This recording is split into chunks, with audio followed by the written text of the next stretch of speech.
I have been informed that my announcement has been deemed disrespectful. Listen up, Dwayne, you bald fraud!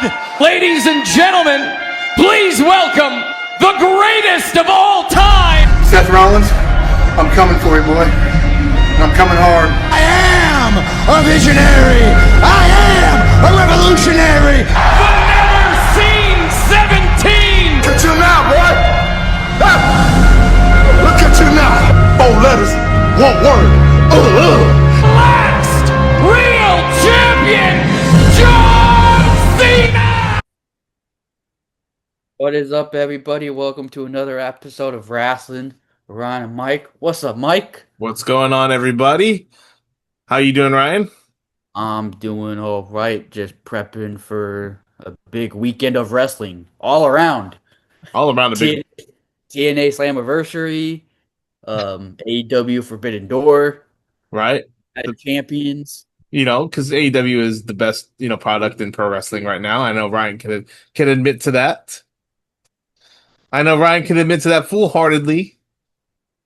I would rather watch TNA than AEW. So, oh my gosh! But only anyway, because of their affiliation with WWE. But I just acknowledge all three. I said it's a big weekend of wrestling because all three of them have a pay-per-view. That's true. It is a very big weekend of wrestling, and that's why we were recording here today. Yeah, it is because it's not often where there's like 2 of them having a pay-per-view, but it's not often where we get all 3 of them having a pay-per-view the same weekend. Right. Yeah, it's a huge weekend in professional wrestling. But before we get started for today's podcast, I like to remind you guys where you can hit that subscribe button, follow us on all of our social medias. You can follow us on X. You can follow us on Instagram. You can follow us on YouTube. You can follow us on Spotify. You can follow us on MySpace. You can follow us on AOL AIM. You can follow us on, Windows 96. We are all there at Lace 'em Up Sports. Guys, hit like, subscribe, follow us. We need to up our numbers. That's where you guys come in. Ain't that right, Ryan? Yes, sir. Everything he just said. But what are we talking about today, Ryan? We are going to be recapping this week's past Monday Night Raw. Or I guess for us, Monday Morning Raw. Monday Morning Raw? Because it was 11 a.m. for us because they were live in London. Right. Which we're kind of heading towards the end of our overseas tour for WWE. Yeah, I think they have one more week. Mm-hmm. Yeah, because they were in London this past Monday. They actually taped SmackDown last night. Okay. Or yesterday because they're traveling to Saudi Arabia probably today or tomorrow for Night Champ. Yep. And then I'm pretty sure they're doing Monday Night Raw in Saudi Arabia. Right. So, yeah, no, definitely. So, over the last several weeks, we have built up Night of Champions. How are you feeling about this card going into Night of Champions? It's a mixed bag for me. I think there are some matches that are like, that it's great to see getting you. Like, for example, this is the first time ever the Women's United States Championship is being defended on a pay-per-view. First time ever. And the Women's US title has been around, 2 years now? I believe so, because it was primarily either defended on a SmackDown or Saturday Night's Main Event, which isn't a pay-per-view. Right. And so it'll be Tiffany Stratton defending against Jade Cargill. Right. So that's one of the matches. Have they had good matches? Not really, but I'm just glad to see the Women's U.S. title finally being defended on a pay-per-view. Right. We're going to get into predictions in a little bit, but kind of run us down of what's been going on through Raw and SmackDown the last several weeks. Yeah, so obviously, Raw and SmackDown have been building toward Night of Champions, especially last week on SmackDown. It actually kicked off with the WWE Championship match, which I was surprised because you would think that's the main event. Come on, it's WWE Championship. But it kicked off with Sami Zayn as special guest referee. So you knew something was going to go down in this match with Sami being special guest referee. So Sammy was doing, he was being as impartial as he could be. He was doing his job with Cody, but the fans booed because they thought he was only doing it to Cody, and they started doing it to Gunther. He got in Cody's face and Gunther's face. Got to the point where Gunther and Sammy got physical. Gunther powerbombed Sammy. Another ref came. Sammy took out the ref, and then Gunther was going for a move. He was holding on the rope. Sammy kicked him off the ropes. Cody rolled him for the pin, and then Sammy did the fast count. And Cody retained. They all got pissed off. Cody went back out, wanted the match to be restarted. It restarted with another ref, and then Sammy came out, took out Gunther, and now we have a triple threat at Night of Champions: Sami Zayn versus Gunther versus Cody Rhodes for the WWE Championship. You know, I haven't been the biggest fan of this whole feud, especially with Gunther. I mean, like, I like Gunther. I just think that it's just been kind of mid. It's been kind of mid. It hasn't really been hitting for me. It's I think in Sami Zayn has been good. Hopefully, they can capitalize off to something that they can carry off in the next few weeks with this. it would be great if Sammy wins on Oh, Saturday. oh my And gosh, yeah. the reason I think there's a higher likelihood of it happening is because it's in Saudi Arabia. Right, And you know Sammy's gonna get a massive pop in Saudi Arabia. right, Saudi Arabia is basically his second home. It's like every time he goes to Canada, he gets like one of the loudest pops out of anybody. Basically in Saudi Arabia, he's going to be the babyface in this match. right, right, At least crowd wise. right. Yeah, Crowd he will. I mean, wise. despite he's Sami Zayn, they never did a full heel turn with Sami He's Zayn. he's more like tweener right now. I would say he's like 75% heel, 25% babyface at this point. And somebody, I think I mentioned it before, but I saw it somewhere. Someone mentioned a good idea. They're like, oh, give Sammy the Bret Hart treatment, make him like a beloved babyface internationally, and then just Yeah. make him like a hated heel in the States. Honestly, that could work. If you were to think about it, Bret Hart from 1997, was hated here in the United States, but beloved everywhere in Europe and across the ocean, in overseas, everywhere. He was beloved. He was a hero. But he came He back to would, the United States. He was he a was, he was a hated man. So yeah, I could and I think, feel like, and we haven't seen that since that time. right. Yeah, we have And I that. and I and I think if anybody can make it work, I think Sammy could make it work.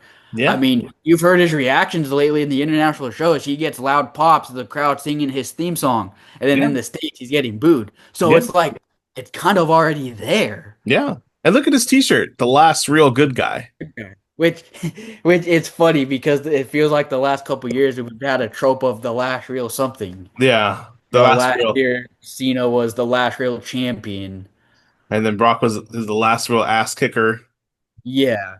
And I think Kevin Owens was like the real WWE champion or something Oh like yeah. that. Well, that's before.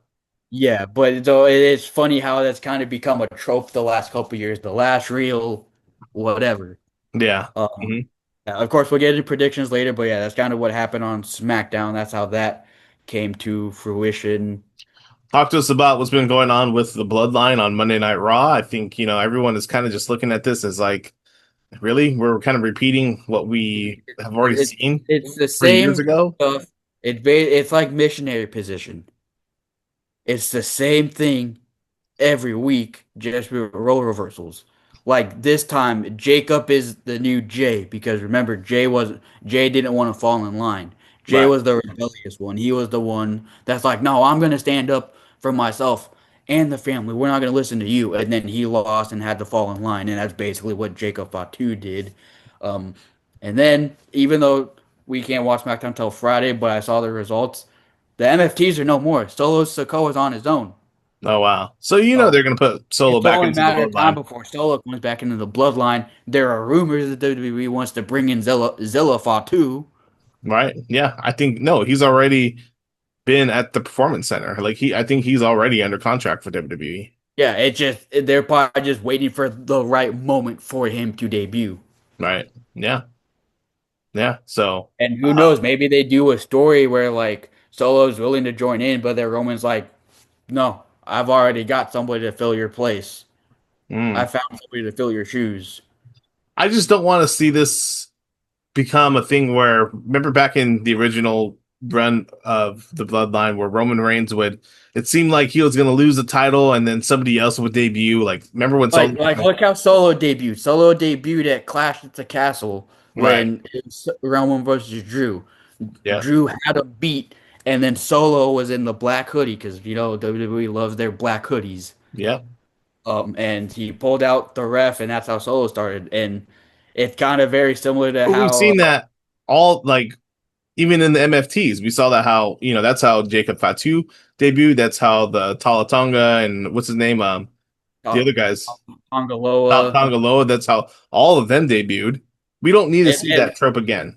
and that's also how they all returned too. Jimmy Yeah. returned wearing a black hoodie, and Yeah. Jacob Fatu returned wearing a black hoodie. Right. The Black Hoodie needs to retire. Go along with John Cena. Bye bye, Black Hoodie. We don't need to But see the Black Hoodie again. yeah, like I get what they're trying to do, but at the same time, it's like if you really want to make Roman feel like a world champion, well, have him do it on his own. Yeah. You gotta have him prove he can do it on his own. But I think all roads are coming down to Roman Reigns versus Obafemi. That's And where it it could be has to go. as soon as SummerSlam. It could be. They could push it out to Saudi Mania in several months. But Possibly, but it's also like how are they going to be able to push it? And I don't know if people want to see Roman with the title for that long. and here's a problem with that. Roman Reigns will have to continue to defend the title, and you don't want to have a situation where he's just getting by with like, oh, he almost lost the title, but then The Silva bloodline saved them. yeah, the save. You don't want to repeat that. And also another thing too is Roman doesn't do all the international shows. Obviously he'll do WrestleMania, but it's one of those things too. It's like, would Roman even be there for the build up Right, against Oba? Where right, it's like if we do it for SummerSlam, we know Roman will be around. And so that's just like do it now because then they're both there. They can build up the feud.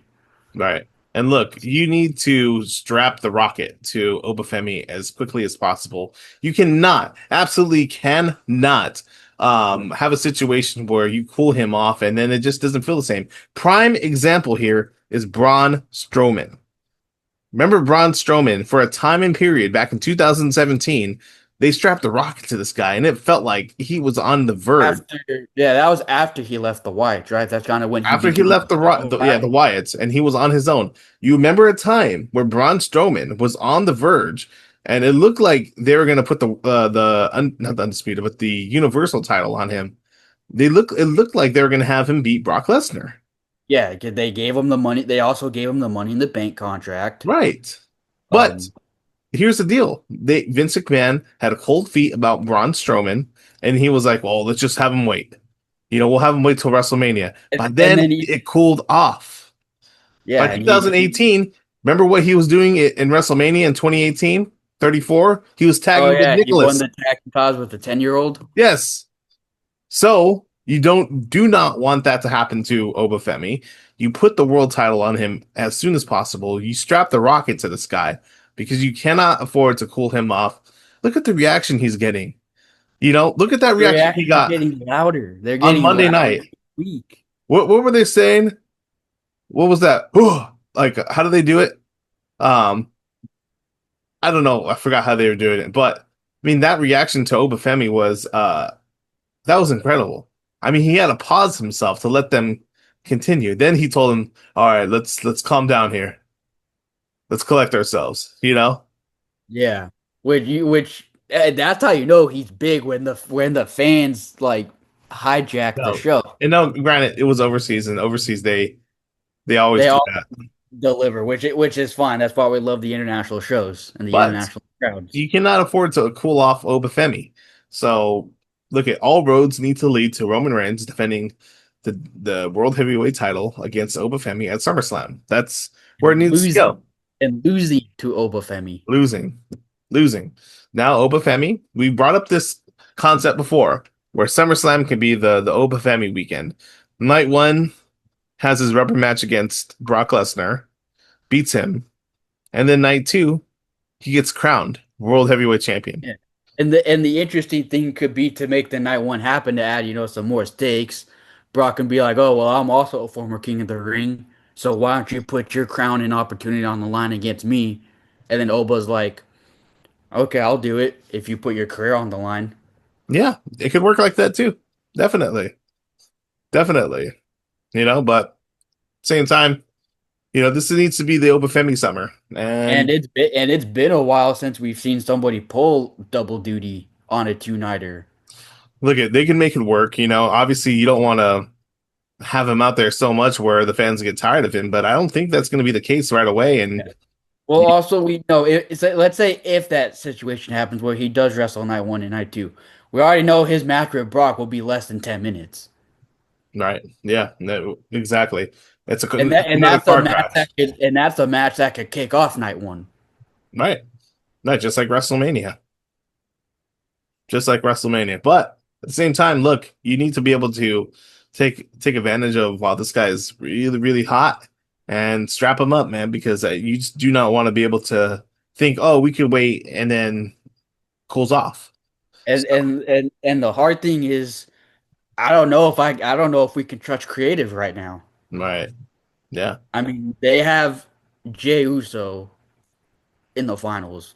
They have Okay, the yeah. Women's So World Champion in the let's final. let's transition to the King of the Ring and the Queen of the Ring. In the finals, you have Jey Uso versus Obafemi. We all kind of know how this is going to work out. Unfortunately, we know that Brock Lesnar. I mean, look, we don't know until it actually happens, right? But And who knows? Hope maybe to our surprise, in a positive way, maybe Brock doesn't show up, maybe not. or maybe he shows up after. Yeah. But at the same time, we know that Brock is going to interfere in this, and unfortunately, we're going to see I King hope Yeet. I hope not, and I know you hope not either. It's not that I hope not. I just don't want like. I just think that would be not as good as what a King of the Ring Obafemi would look like. Look at Jey Uso. He's a great entrance. He's a great superstar. He's a great That's but he had his push. moneymaker. But World Heavyweight Champion Jey Uso, main event Jey Uso, like literally in the main events, we don't need to see it anymore. Yeah, he didn't step up. You could tell it was too much for him. Look at they squeezed that rag as far as they could, milking in that money with with him and the entrance and the merchandise, and that's great. Like he's a really talented And individual in that way. there's another thing that how you mentioned Brock interfered. One thing I could see: what if LA Knight interferes and costs Jay? Oh, it could happen. It could happen. It could happen. Yeah, that Well, definitely. I could see it going both ways. Yeah. hmm Let's And let's talk then about LA Knight really quick. Do you think yeah, do you think that LA Knight is kind of at the point where it's to no return, meaning that they're not going to do anything with this guy going forward? It just seems like he's on the wrong side of 40. They I mean, Triple H is clearly I feel like the one positive out of it is that he's feuding with the guy with the world champion, like indirectly with the family, but it's also like we've yeah, but already seen. that's okay, but that's LA Knight in a And he's been nutshell. stuck. He's Yeah, been stuck in the bloodline vortex and the vision vortex for the better part of like 3 years now. he's never going to be pushed to that tip top main event level. Because apparently the higher ups think, oh, Jey Uso is a safer bet to push, Right. And so which is absurd. LA Knight's better in the ring. I Yeah, think they're both. and you know what the higher up said? They said Jey Uso's better in the ring, Mhm. which I'm like, okay, you guys clearly are. I don't know. I don't know if higher ups think that. I mean, maybe just by the way they present him on television, but I think they're saying the merch. The merch thing I understand. The merch I understand. Okay, because I think Jay does sell a lot of merch, so that I can understand the merchandise thing and the fact that he's like, oh, he is a somewhat of a big name. I get that, but it's like the whole thing is about you want to push guys you've never pushed before. and it's clear the fans want LA Knight. Yeah. But for some reason, creative is taking it as like, we'll give you Jay. And the fans are like, we don't want Jay. We want LA Knight. They're like, well, here's Jay. Basically, that's the way they see him. That's the way he's been pigeonholed. And I just think that Triple H doesn't look at him as a tippy top main event guy. And he's always going to be stuck in that kind of, yeah, he can main event Raw. He can main event SmackDown. He can main event whatever show you want. But he's never going to be looked upon as one of the guys. It's one of those things. It looks like his peak is US champion, and I that's think his peak was him tag teaming with John Cena. Yeah, because that's pretty much when his push started. Yeah. That's when he started becoming over because he also just recently became a babyface. Mm-hmm. At that point, because he was a heel Right. Yeah. before. Mm-hmm.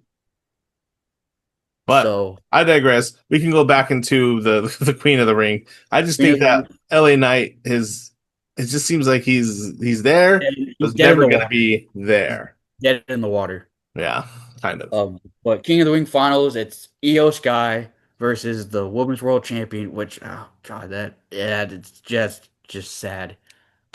Yeah. Look, they had so many people. She should be defending her championship.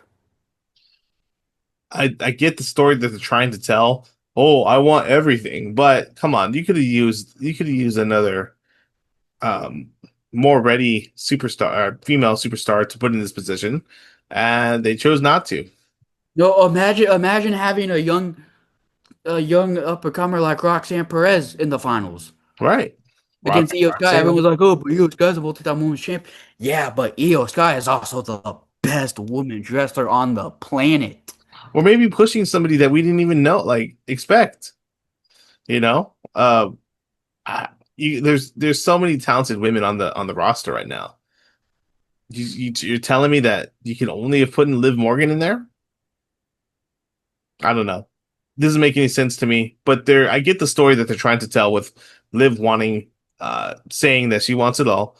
But we all know this is coming to a collision with Io Sky, and that Io Sky is going to be crowned. My prediction is that Io Sky will be crowned Queen of the Ring.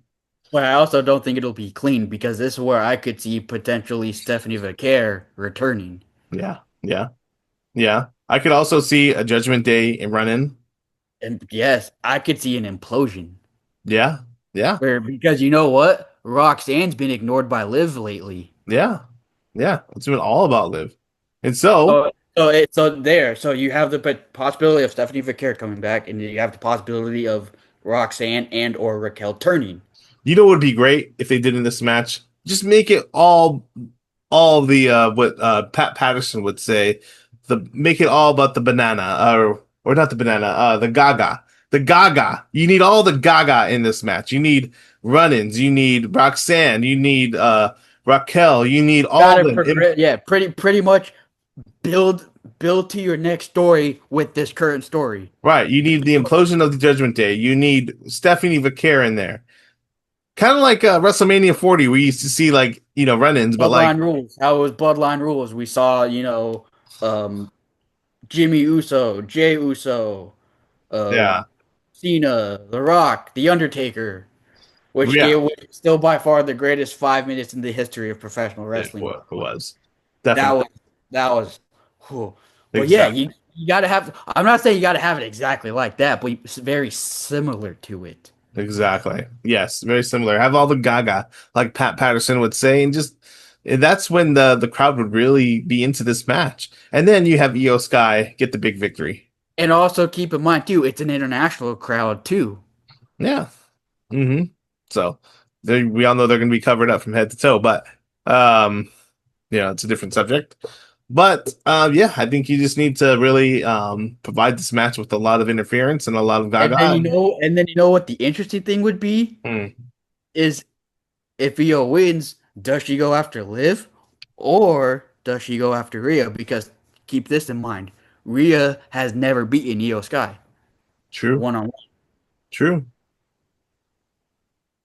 Yeah, I think either way you can play it, but in both directions. Actually, that'd be really interesting if she went after Rhea Ripley. So That could be a SummerSlam main event as well.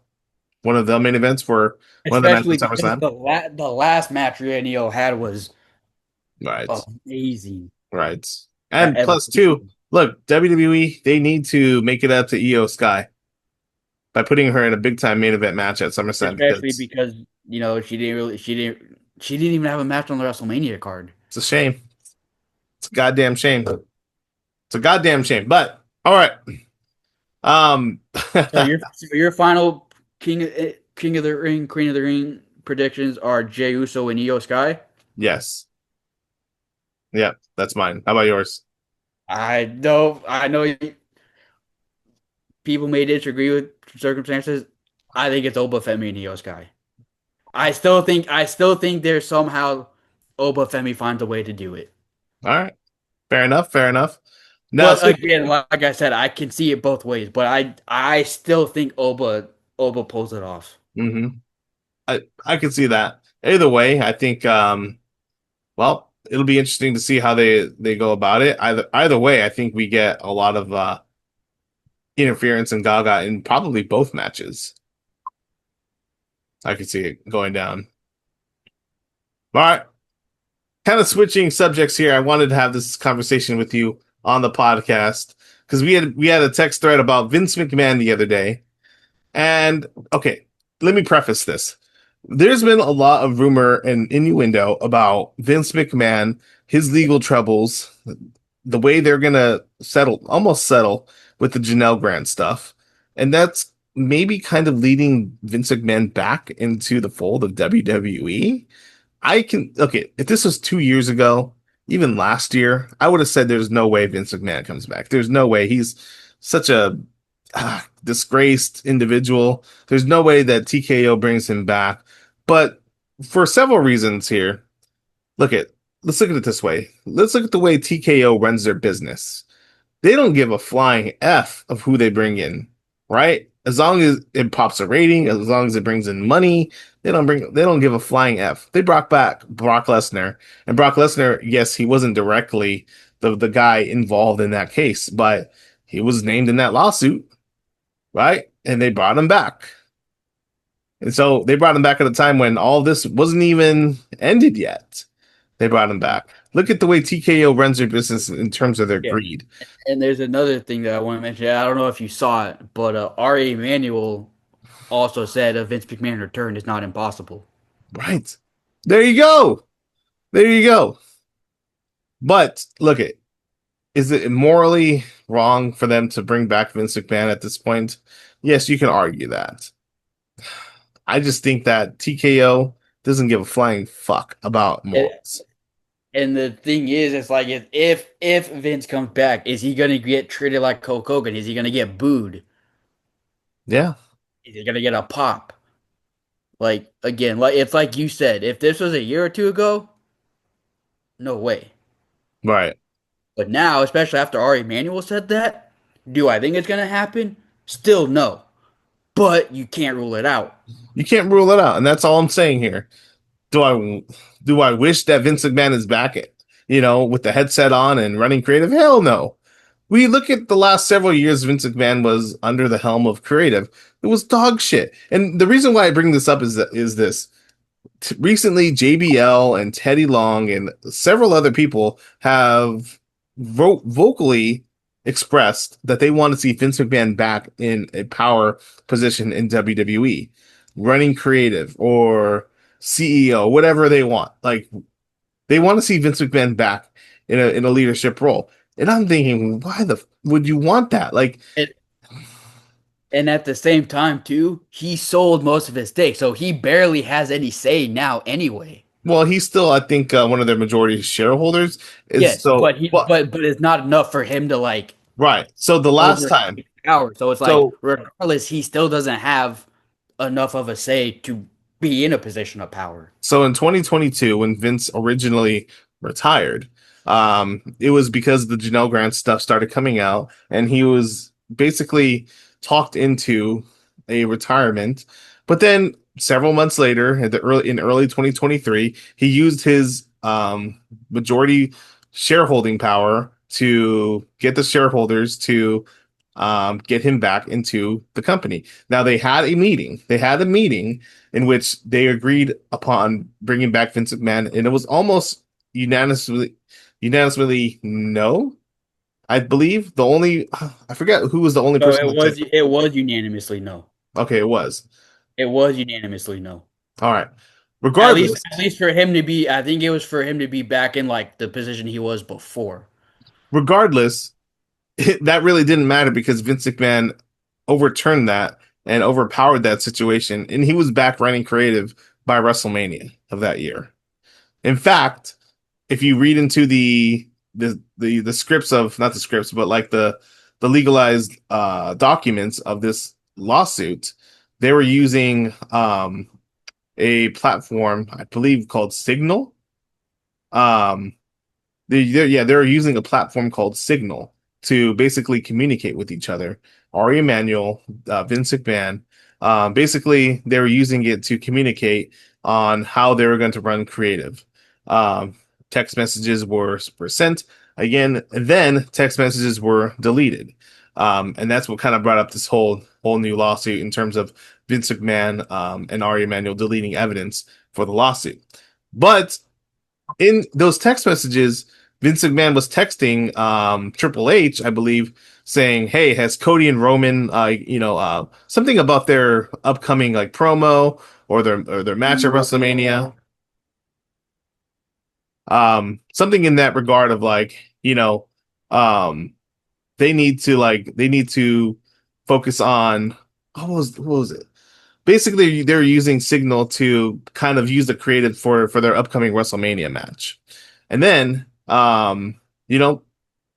several months later, Vince McMahon is back in running creative with Triple H and WWE, and that's how, it was like that for the rest of the year. It was like that for the rest of the year, and it was only up until I believe again the Wall Street Journal started bringing out more stuff about the Janelle Grant case when Slim Jim decided to pull out.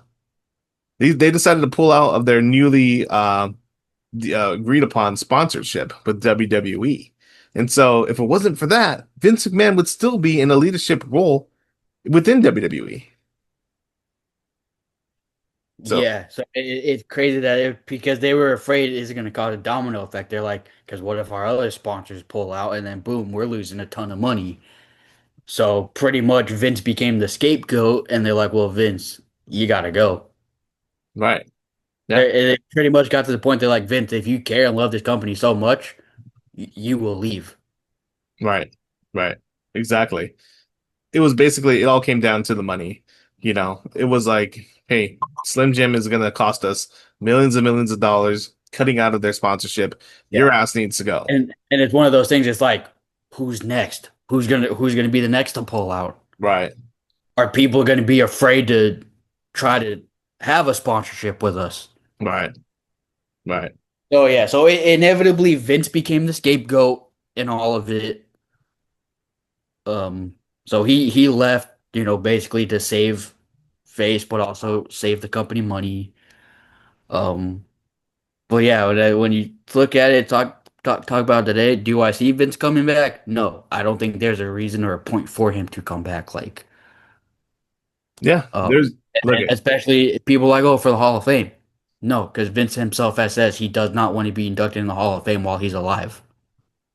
look, do I see it happening? I think that anything is possible. I think that as long as there's rumor and innuendo about it, there's always going to be smoke to this fire. And if they continue to bring his name up, if they continue to be like, oh, time has passed, oh, we can bring him back, Yeah, then, it's then one of those things. I feel like he's not as blacklisted as he once was. But go ahead, finish your thought. yeah, Sorry. I think like as long as they're continuing to just be like, well, maybe it's a possibility, then I think like the chances of him coming back are real. And I think do not be surprised. I'm telling you this right now. Do not be surprised if we ever see Vince McMahon on WWE television again, because I think that's a real possibility.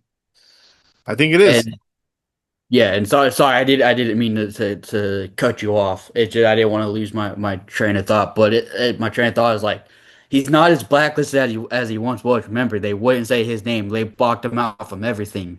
Yeah. And one thing that I don't know if you noticed it, but I noticed it because I was there when I was at John Cena's retirement match. Vince was in the video package. Yeah. I mean, they showed that on TV. They showed him clearly in the video package, Right. which made me start to think. I was like, okay, he's not as blacklisted as he was before. This Right. doesn't mean he's coming back, but it goes to show, like, okay, see, they're not entirely erasing the dude from Right. their history. Right.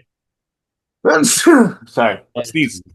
Well, yeah, but so bless you. But that's another thing I want to take as like another sign of like, see, even that I feel like that also opened the door because it's like, look, they're not erasing him entirely Right. They're not.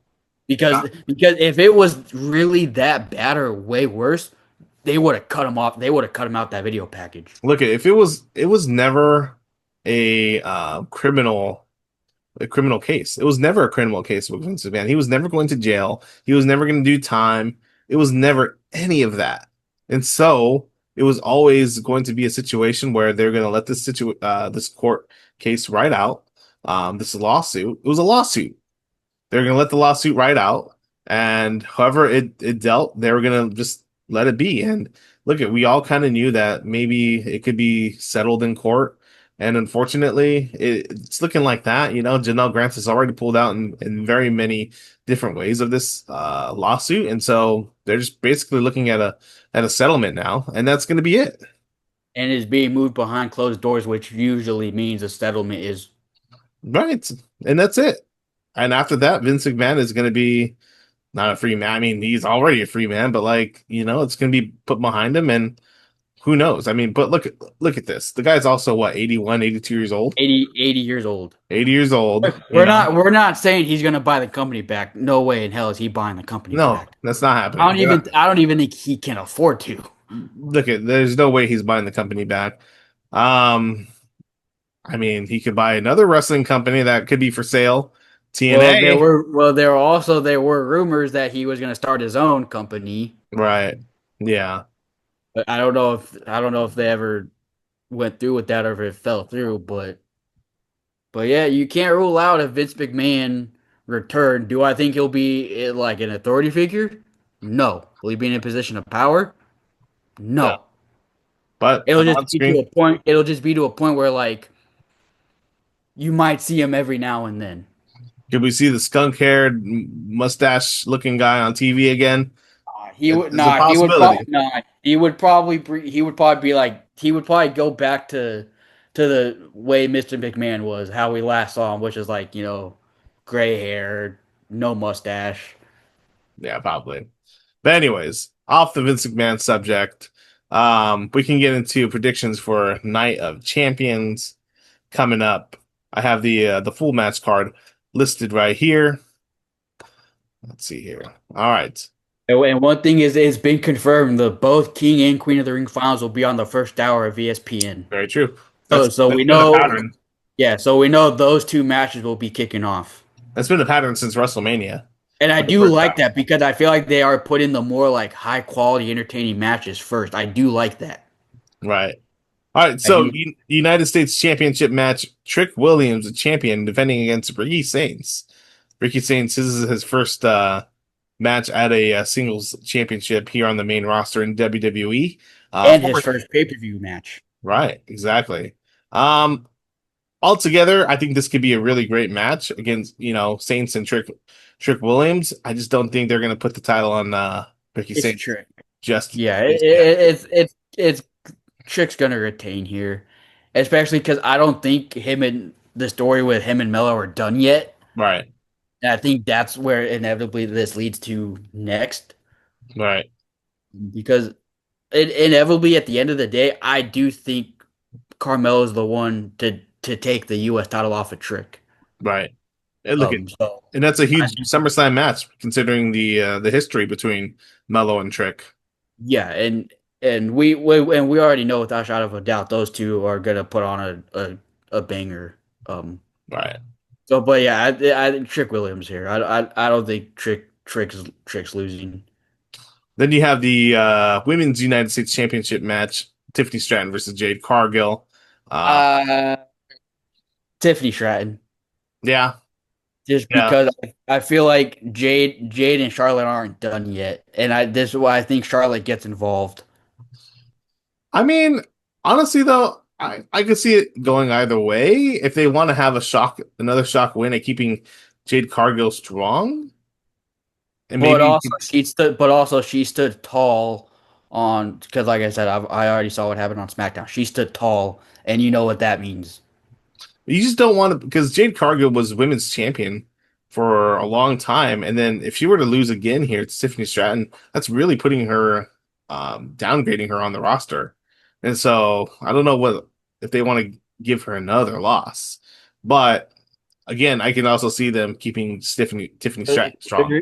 The reason I think Tiffany retains is because I think the end goal is Blake Monroe takes the title off of Tiffany Stratton Mm, mm, because Blake Monroe did just debut true, true. yesterday. All right, yeah. So I think it's Tiffany Stratton. And like I said, I think Charlotte gets involved because I do think we get Charlotte and Jade Cargill at SummerSlam. Mm, yeah. You got the rubber match here: Seth Rollins versus Braun Breaker in a steel cage match. I gotta go with Seth here. I think they gotta get him away from this feud. And also a fun fact: Seth Rollins has never lost a steel cage match. Hmm. I would agree with you, but like, man, Braun Breaker needs a big victory here. He just needs a big victory again. Like, you want to keep this guy strong. You want to be able to keep this guy as a focal point going forward into the main event scene. Going forward, I mean, again, a loss doesn't hurt Seth Rollins as much as it hurts Braun Breaker. But I do think in my brain, thinking about it, I do see Seth Rollins getting the victory. I just think that a loss for Braun Breaker would be much more damaging. Yeah, but I'm going with Seth just because I definitely feel like they want they you could tell they definitely want to run back Roman and Seth for the title. That's why I'm saying Seth will win because I feel like that'll probably be next in line for him. Hmm. True. True. Um, but Yeah. then you also have the King of the Ring factor too. Right. So lots of different ways they can go here. Again, you still have Austin Theory as a healthy member of the Vision. Can end up costing And Seth maybe Rollins. and maybe we see a returning Bronson Reed. Returning Bronson Reed, or we see somebody else being added to the Vision here. Or because we haven't seen him in a couple of weeks, what if we see the Walrus himself return, Paul Heyman? Yeah.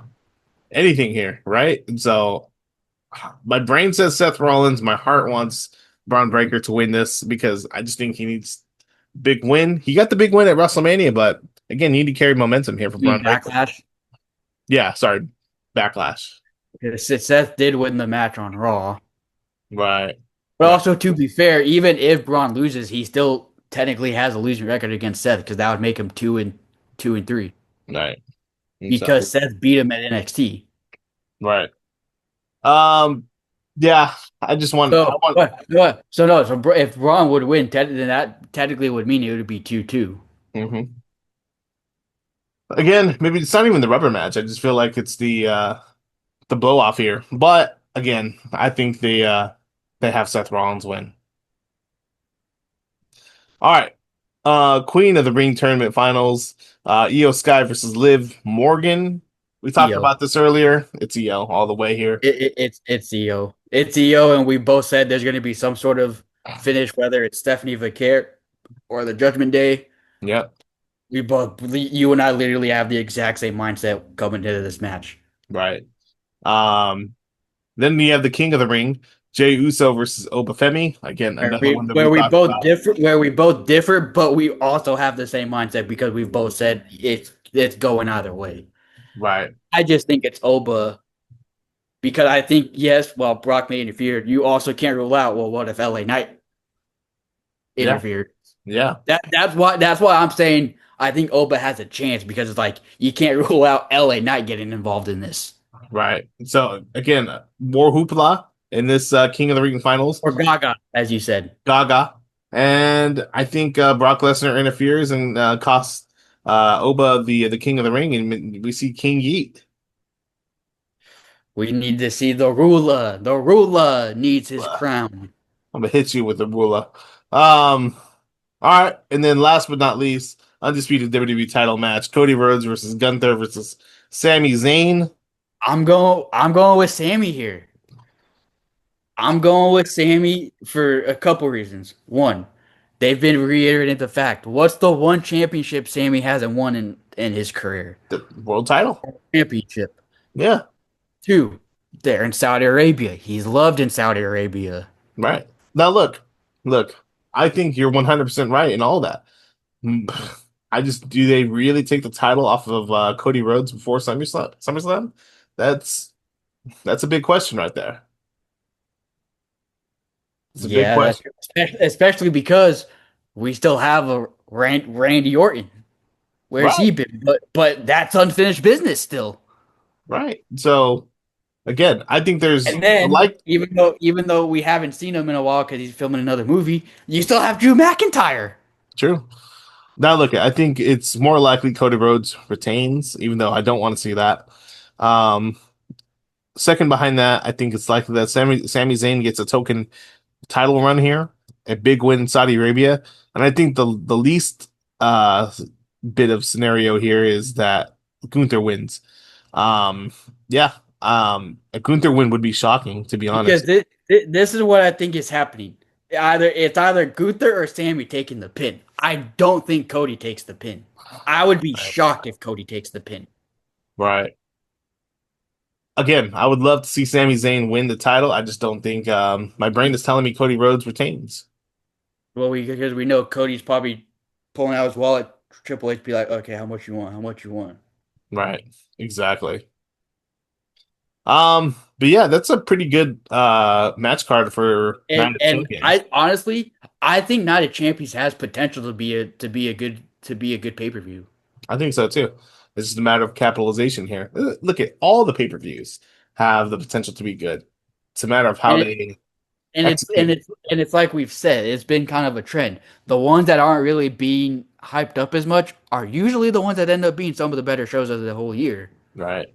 Like look at Backlash. Backlash, in my opinion, is one of the better shows of 2026. At Backlash. Yeah. If you ask me, I think Backlash has been one of the better pay-per-views of 2026. Yeah. I think so. But again, Night of Champions has a lot to it. They have the King of the Ring. They have some other storylines going into it, and I think this has the potential to be a good one. Again, it's all about execution. And notice what championship isn't being defended. The world title. Well, actually, also the IC title is not being defended either, which I'm also kind of surprised because Penta's been putting in that work. He has been. He's been really carrying in a lot of good matches, great matches on But Monday Night Raw. speaking of the Intercontinental title, also one thing that happened on Raw this past Monday is Chad Gable's been talking to Penta, and then Dom says, "There's no way you're getting an Intercontinental Championship match before me." I think next week we're getting Dom and Gable, and the winner gets Penta. I think so too. Yeah, So is and Chad Gable finally going to get the push we've all been dying to see him have? dude, they need to capitalize off of this. They really needed to set up a Chad Gable Intercontinental title match at SummerSlam versus Penta. That's the And direction they need to go. and trust me, I love Penta. I absolutely love Penta. But Chad Gable deserves the Intercontinental Championship. It's now or never with this guy. We've seen it with so many guys before, and you've And seen, and also keep in mind, I don't think a lot of people realize this. Chad Gable is also 40 years old. yeah, that's what I'm saying. It's now or He's never. not You've seen young. it with Dolph Ziggler. You've seen it with Rusev. You've seen it with all these other guys that have Literally seen it with LA Knight. LA Knight.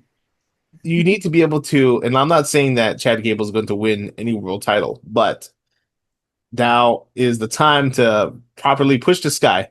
It's a time. That's Because it. I think this is probably the time where he's actually being taken the most seriously by the fans. Exactly. Like, Exactly. say what you want about the El Grande Americana gimmick. That gimmick literally put Chad Gable to the moon. They did. And Certainly look what it's did. doing for Ludwig Kaiser. Yeah. Say what you want about that gimmick. That gimmick has helped both men. Right. Now look, whether it's at SummerSlam or it's on Saturday night's main event coming up. And, and it would be great to have it at SummerSlam because Chad Gable is from Minnesota. So yeah, I agree.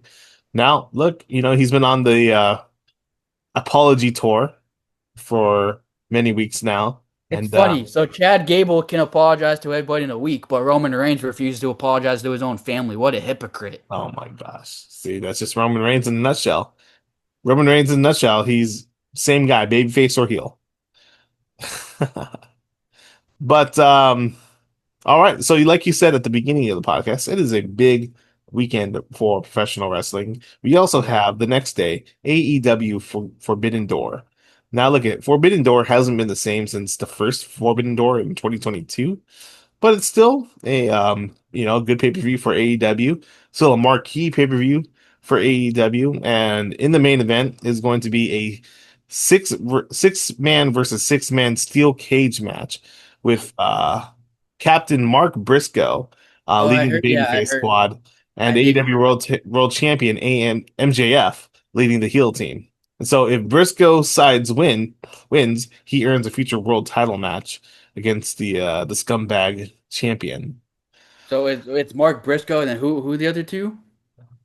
And so they need. Let's see here. It is the baby faces versus the heels, obviously, but Right. uh, I don't know if you said who the other participants were. Ooh, this is an interesting thing I just saw. What's up? Former WWE star reportedly set to make debut at TNA Slammiversary. Oh, Also, let's mention one thing about TNA because this guy's been a staple for TNA pretty much his whole career outside of ECW. Tommy Dreamer oh no wow. longer in TNA. Oh wow. All right. Him and TNA parted ways. So Team MJF will be Kazuchika Okada, Kyle Fletcher, Andrade El Idolo, Kevin Knight, and Jake Doyle versus Mark Briscoe, Darby Allin, uh, Takeshita, Orange Cassidy, Kyle O'Reilly, and Roderick Strong. So some formidable names there in the six versus six steel cage match. Kyle O'Reilly and Roderick Strong, former members of the Undisputed Era in NXT. Let me just run down this Forbidden Door card right here. You have Kenny Omega versus Zack Sabre Jr. That should be a great match. AEW Women's World Championship match. Tekla versus Starlight Kid. AEW Continental Championship match. John Moxley versus Bandito. IWGP Global Heavyweight Championship match. Shota Umino versus Pac. And then the AEW World Tag Team Championship, Edge and Christian versus David Finlay and Clark Connors, the Dogs. And then you have a three-way match, the Young Bucks versus Mystique. Yeah, Mystico and Mascaro Dorada. So, oh no, and then in the 0 hour pre-show, you have the AEW World Tag Team Championship match. The Women's World Tag Team Championship match. Megan Bayne and Lena Cross versus Thunder Rosa and Olympia. So, Yeah, so formidable cards right there. The rumor here for TNA Slammiversary is that Baron Corbin could be making his debut versus Mustafa Ali. Look at nobody gives a shit about Baron Corbin. Hey, you shut your mouth and show some respect, all right? Nobody gives a crap. I let you have your time with that pissant company AEW. Nobody gives a crap about Baron Corbin. Nobody did in WWE. Certainly, nobody does now. We also forgot how we mentioned it's a big weekend. Wait, did you mention Great American Bash? No, I did not. Yeah, Great American Bash is also happening. Oh wow! So NXT, NXT, yeah. Pretty much all the promotions are having a pay per view this weekend. So again, big weekend in professional wrestling.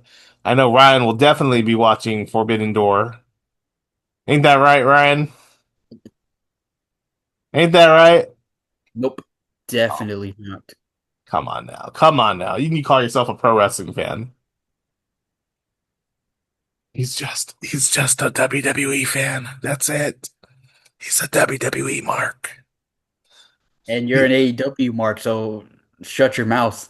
I like all wrestling. But anyway, can I go over the TNA Slammiversary card at Sure. least? Yes. So for the TNA World Championship, we have Mike Santana defending against Nick Nemeth, Mike aka Santana. or Uh, FKA, I should say, Dolph Ziggler. but Mike Santana, he's been rumored to be coming to There we go. WWE. There we go. That's something I also wanted to mention too. Yes, he has been very heavily rumored. So I wouldn't be surprised if he drops the title here. Yeah, I wouldn't be surprised either. And It's then Dolph Ziggler. and then the TNA Knockouts World Championship for the woman is formerly known as Xia Li. Li Ying Li will be defending against Zia Brookside. The TNA X seven way. Wow, we have a seven way for the TNA X Division Championship, where it's the current champion Cedric Alexander Hmm.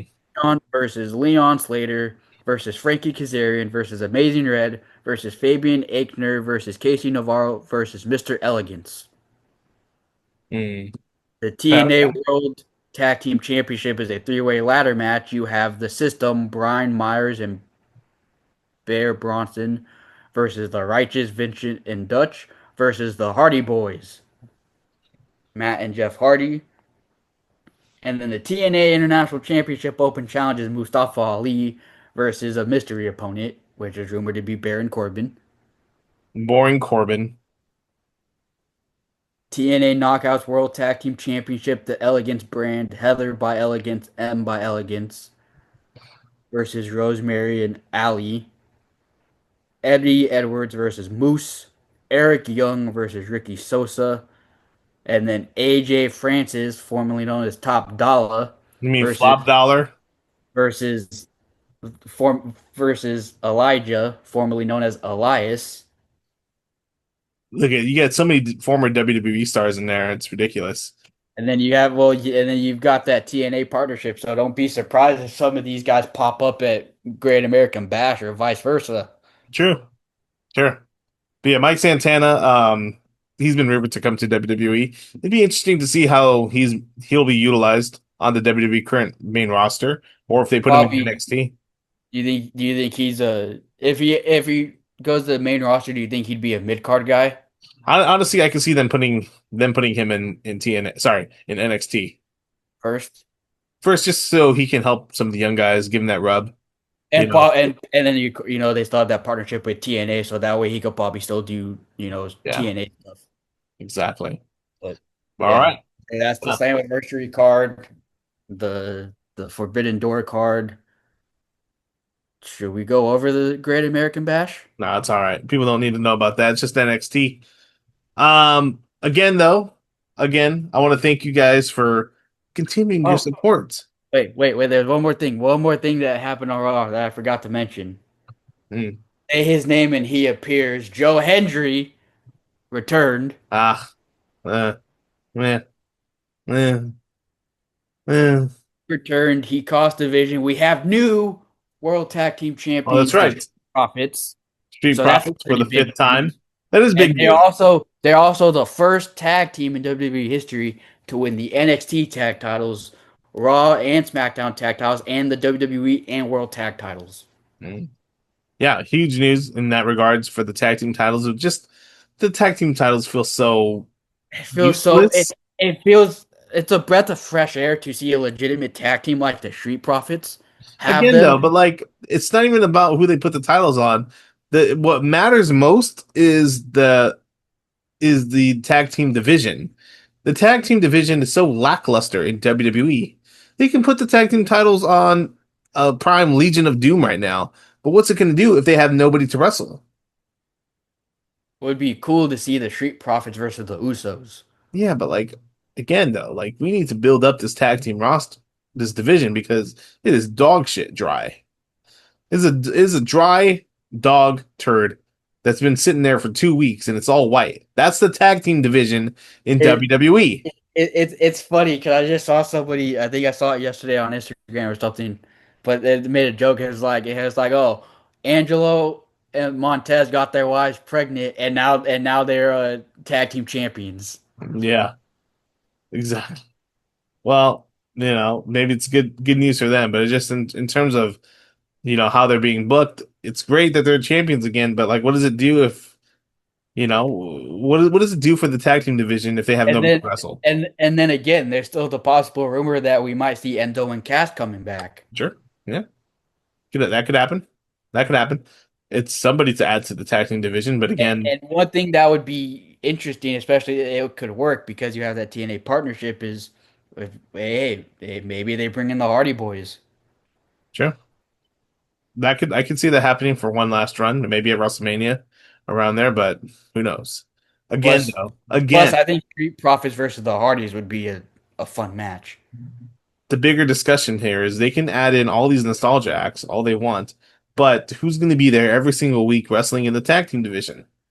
Like that's what's most important here. And we need legitimate tag teams, not these makeshift tag teams like Damian Priest and R-Truth. Yes, exactly.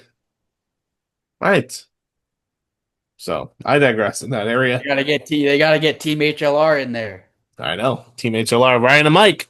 Um, We'll go snag the WWE tag team titles. anyways, all right, guys. We're gonna end today's podcast on that note. Again, Ryan, I want to thank everyone that supports our podcast, supports Lay Some Out Sports Media, that is subscribed, that is following, that is watching, that is listening, that is stalking us in our bedrooms. All of it. I want to thank you guys for your continuous support. All right. Well, any last words, Ryan? Yeah. Well, thank you guys again for tuning in. We couldn't do this without you. Be on the lookout, for some fun stuff coming up. Yes, sir. As always. Keep an eye out on the Instagram, the Twitter. You know what? I might post a couple of polls on the Instagram. There you go. There you go. So, Yeah. and of course, if you guys have anything you want us to talk about, any questions for us, you can go ahead and shoot us an email at laceemuptakes@gmail.com. There you go. Shoot us any questions that you may have that we can read here on the podcast. Maybe That's very important.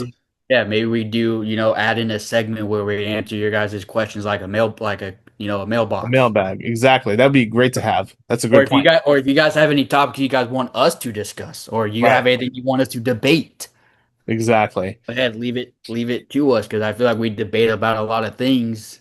Right. So we leave it up to you. Like we debate on who the GOAT is, whether people are coming back to the company, who should dethrone champions, anything you guys can think of. Exactly. All right. Well, until next time, guys, we'll see you.